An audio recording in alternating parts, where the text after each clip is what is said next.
Ooh, kill 'em yaas! How's it going, guys? BulkyCottonCandy here, and I am proud to announce that I am the coach of your Duke City Doublades for the inaugural season of a new league called the Universal Analyst League, or UAL for short. Now, if you don't know what the league format is because you've been living under a rock for the past 3 years, I'll give you a quick explanation. The league format is a 6v6 singles battling style with a select amount of Pokemon, usually 11 or 12, that are quote-unquote drafted by the coaches, which would be what I would be a coach. Now, the UAL uses the GBA draft style Pokemon tiers. If you want to see a full list of the tiers and follow the GBA if you aren't already, I'll leave a link to the fan doc down in the description below. Now, all the coaches had to draft 1 tier 1 Pokemon, 1 tier 2 Pokemon, 2 tier 3 Pokemon, 1 tier 4 Pokemon, and 1 tier 5 Pokemon. The coaches also had to choose a Mega Pokemon from one of the 4 Mega tiers. And the coaches also have 400 free points to draft any available Pokemon from any tier as long as they don't exceed the 400 point total for a team of 11 Pokemon. Now, drafting a non-tier 1 Mega actually gave points to the coach's point total, with the tier 2 Megas giving 40 points, tier 3 giving 60 points, and tier 4 giving 80 points. There's no set way that the coaches have to draft their Pokemon. They can draft any Pokemon from any tier in any order they want as long as they stay within the predefined conditions. So, a quick little side note, the UAL formed by a bunch of GBA analysts coming together and for a fun competitive league so that we have more of a feel of what it's like being on the other side of being a coach, and so that we can make better, higher quality content for the GBA, and we thought we might as well have some fun with it. Now, one of the analysts, The Confusion, a good friend of mine, is the founder of the league. Moving on, there are 12 teams from people who aren't GBA analysts and people who are GBA analysts, but the ones who aren't GBA analysts have passed an interview process and a bunch of other shenanigans. I don't even know the details of it. But anyways, let's actually get into it. Now, your Duke City Doublades, coached by yours truly, were 7th out of 12th in the draft order, which is absolutely terrible. Being in the middle is one of the worst things that could have happened. Now, we use a snake-style format, going from 1 to 12 and then 12 to 1, which means we have a decent amount of time to wait between our picks, hence why we would normally get sniped, and I'll be revealing my nicknames. If you guys have any suggestions for nicknames, go ahead and leave them down in the comment section below. But anyways, let's just kick it off. So our first pick, we picked up arguably the best, if not the best, Pokemon in the league format, being Mew. Its amazing base 100 stat and every attack totaling up to 600, along with being able to learn every TM and HM and every tutor move in the entire game, allows it to be run specially or physically, as well as mixed, whether it be a bulky sweeper, a fast sweeper, a physical wall, a special wall, or a great utility mon. It doesn't really matter. It's one of the most versatile, if not the most versatile one in the entire format.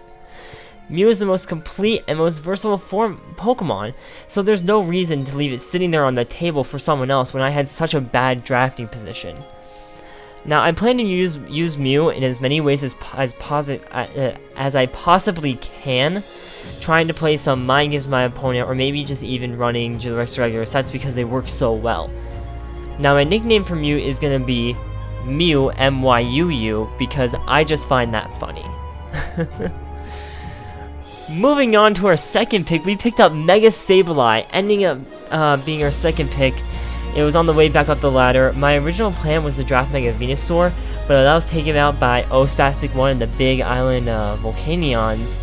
So I decided to go with something that held similar characteristics of being bulky, with base 125 defense stat and a base 115 special defense stat.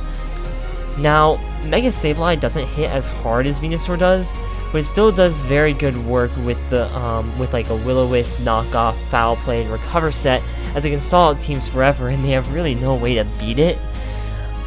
Now, I plan to use Sableye as a wall that can come in and just shut down teams with Will-O-Wisp and mop up maybe a few nuisances with knockoff and foul play here and there. It also has good potential in a staller. It can use like a Willow Swagger set to wear down some walls and big attacking threats, and then later clean up with some of the other mons. Mega Sableye also has a base 85 special attack stat, which isn't good, but it's not terrible either. And it gets a decent variety of special moves to work with. I just see Mega Sableye really benefiting me, possibly even more than Mega Venusaur did originally, especially if my opponent wants to set up some late game hazards or roar or whirlwind me out. I stopped that with the ability of Magic Bounce, even though I wanted to pick up Mega Venusaur first, I'm really happy with Mega Sableye. Actually, now that I'm talking about it, I realize I'm more happy than I thought I would be. So my nickname for Mega Sableye is going to be Big 20, as it seems as though it has a huge red rupee that it holds in front of it, which in the Zelda universe is worth 20 rupees, which is why I named it Big 20. Moving on to our third pick. Oh, Suicune. How I love you so. Suicune is my second favorite legendary beast, and it does a fantastic job as a bulky water, which in this format is absolutely crucial. You don't have to run Crocoon, but that's the most likely what you'll see because it works. That's why it's standard, because it works. Its stats are great with base 100 HP, 115 in both physical and special defense, and with that, it becomes a monster defensively. Also, having a base 90 special attack stat with moves like Scald that have like a 95% chance to burn, a 30% chance to burn, makes it a great mon. It also gets access to moves like Iron Head, Signal Beam, Icy Wind, Shadow Ball, and Mirror Coat even. So I see Suicune I feel like Suicune's gonna put in a lot of work. I'll try to mix it up as I try to play a bit more on the cheekier side. So you may see an offensive AV Suicune with maybe a Tailwind, or maybe it's like a Tailwind Suicune. But it all depends on the matchup. Really, that's what it comes down to. It all depends on how I feel Suicune will be used best against my opponent. Suicune has the ability to just stall out with leftovers recovery and Calm Mind boost, but the one thing it lacks is reliable recovery like Slowbro with Slack Off, which was actually the reason I was going to pick Slowbro over Suicune if it wasn't taken by a certain someone who also got Mega Venusaur, but that's beside the point. Either way, I'm happy I got Suicune as my bulky water and started to build my Fire Water Grass core around it. My nickname for Suicune is Blue, BLU, Sacred, in honor of Shady's Raikou being Yellow Sacred from the Gold and Silver Soul Link that he did with Nappy a while back. For the fourth pick, your Duke City Doublades drafted none other than the almighty Entei. Entei is a phenomenal Pokemon with a base of 115 attack stat and 100 speed, along with getting Sacred Fire, which always has high damage output barring a miss, and a 50% chance to burn. Takes some pressure off of Sableye to burn everything, and Entei pairs really well with Suicune. I've seen an Entei Suicune core literally carry teams through seasons, and I plan to make this core one of the best ones in the league if we don't get to the top and sail to victory. With moves like Stone Edge, Iron Head, and getting access to extreme speed, Entei is a really great physical attacker, and it actually isn't too shabby with its speed and base and its HP at base 115 respectively, as I mentioned earlier. So Entei can be used as a fake for a choice band with an expert belt. Or even be run as a Scarfer to outspeed things like Cobalion that naturally outspeeded by a few base points. I've also seen a special Entei a few times, so I might have to give that a go just for fun. Entei, as I like to call it, Sacred, is my favorite legendary beast as well. So that's what I'll be nicknaming it. Now for the fifth pick, I was absolutely shocked that this mon fell to this point in the draft. I wasn't planning on drafting this, but I'm so glad I did. I was looking through the tier list for something that just for anything that might have been like overlooked or something. And I saw Tornadus Therian and Zapdos, and I debated between the two for a bit, but I settled on Tornadus Therian due to the fact that it has a lot more viability and versatility, being able to be a Scarf lead. It can be run special, it can be run physical, and it gets a nice amount of coverage, as well as getting knockoff, which takes a little bit more pressure off Sableye to knock off. It also gets access to U-Turn, Dark Pulse, Grass Knot, Sludge Wave, Superpower, Heat Wave, Icy Wind, Iron Tail.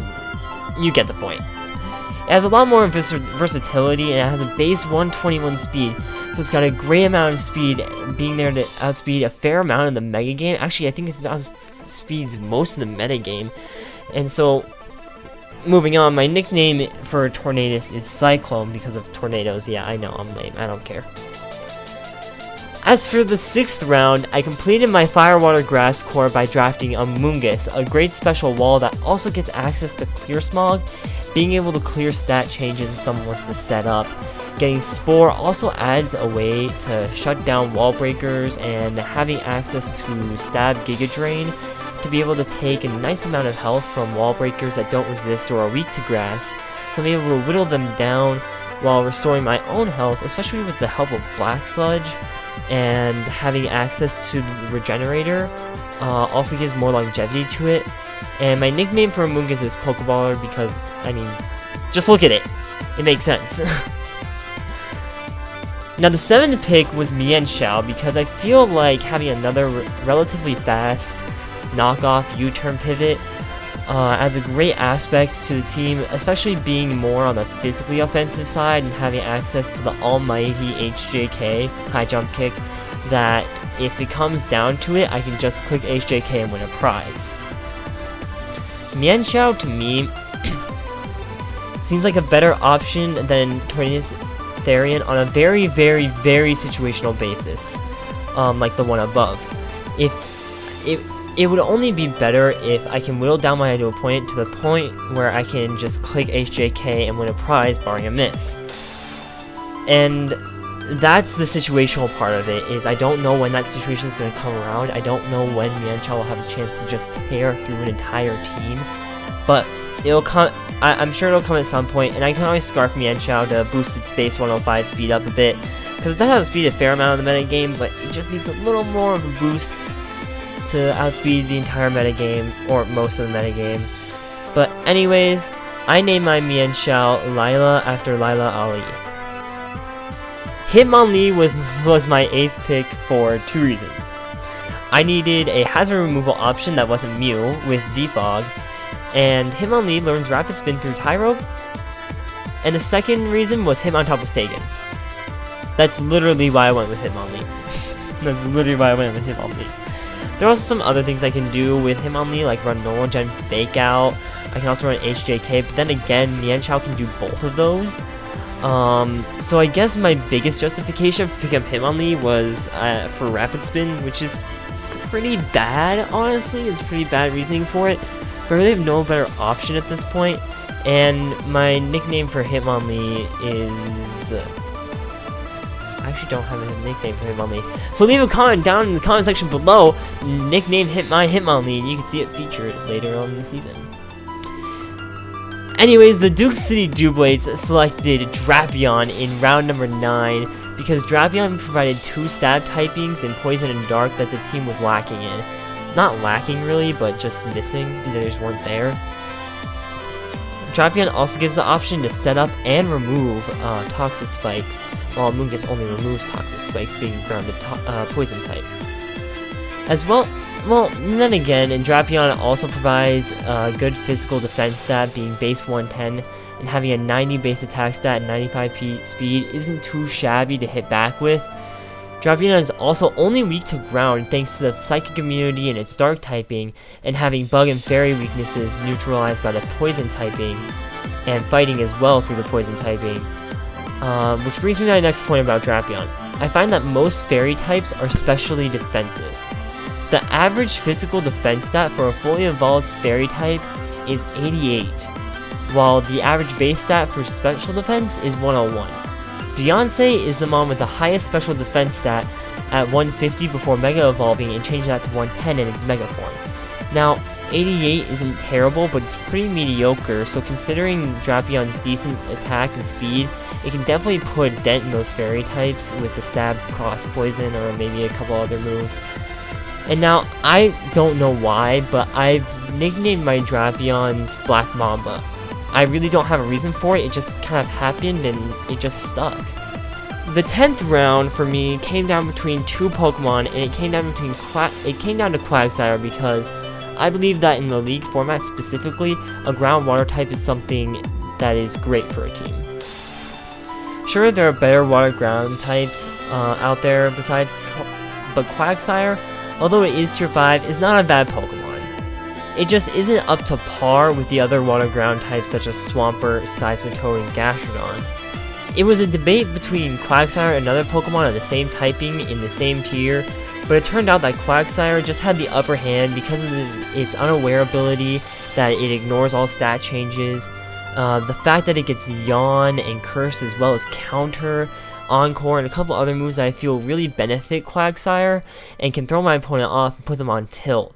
And if I can put them on tilt, I have a very good chance of winning it if I just play my cards right from there on out. My nickname for Quagsire comes from Assassination Classroom, which is a great anime, by the way. I highly suggest you go watch it if you can. It'll hit your heart. It played my heartstrings pretty well. Anyways, the name for it is Blue Kuro because the main character's face in Quagsire's are very similar, but the main character is yellow while Quagsire is, well, blue, hence Blue Kuro. And the final pick, it was a bit of a rough choice between two Mons, but it came down to Granbull because I needed a good fairy type, and Granbull was pretty much all that was left after 10 rounds of having fairy types available. Granbull is pretty good offensively, and it gives me another cleric in learning Heal Bell, so I don't have to put all that pressure on Mew. And I can run a bulkier Granbull if I need to. Having a base 120 attack stat and having moves like Play Rough, Crunch, Ice Fang, Fire Fang, Thunder Fang, Superpower, Close Combat, Iron Tail, Wild Charge, Earthquake, and even Outrage provides great coverage, and it also gives me an Intimidate user or a Quick Fate user with a Toxic Orb, or a switch in on a T-Wave can really help out with that base 45 attack stat. Also, I forgot about this. The Rattled ability can also help out with that speed stat due to the fact that all Bug, Dark, and Ghost type attacks that hit it will raise its speed by 1 stage. So a U-turn switch in or a knockoff switch in won't do much due to the resistance. Yeah, sure, I get my item knocked off with knockoff, but I resist it, so it won't do too much, and I also get a speed boost out of it. Ghost is the only part of that hits it for normal damage on that front. Granbull just seems to bring a great opportunity to the table, and I freaking love it. Now, my nickname for Granbull is Georgia. Don't ask me why, because half the Pokemon in my Alpha Sapphire, although they're all nicknamed, I have no idea why they're nicknamed what they are. Like, honestly, you can ask me, why'd you name it this? And I could be like, I could either be like, name off a reason like that, or I'll just be like, I don't know. I mean, literally, like, well, there was one night where I just sat down and I just nicknamed all my Pokemon. That's literally just what I did. I just nicknamed all my Pokemon. Anyways, that wraps up our draft analysis. So if you guys are hyped for the inaugural season of the Universal Analyst League, please kill him yaas that like button because I'm super hyped. If you want to give it, and I want to give a big shout out to Ospastic1 for the GFX for the league. I'll link him down in the description below. Again, if you guys have any nickname suggestions, leave them down in the comment section below. Please nickname a Hitlan League, because I don't want to nickname that thing. I don't know what to nickname it. And you may just see your nickname in one of our upcoming battles. This video should be going up on Friday the 1st. The day before our team builder goes up on the 2nd. And for our first opponent. So stay tuned for that. And on Sunday, June 3rd, or July 3rd, rather, I put June on my script, so yeah. Yes, I did read a script, so deal with it. Anyways, our first battle is on July 3rd. So stick around for that. Anyways, I want to say thank you all for coming out and checking out the video, and I'll see you y'all next time. Bye!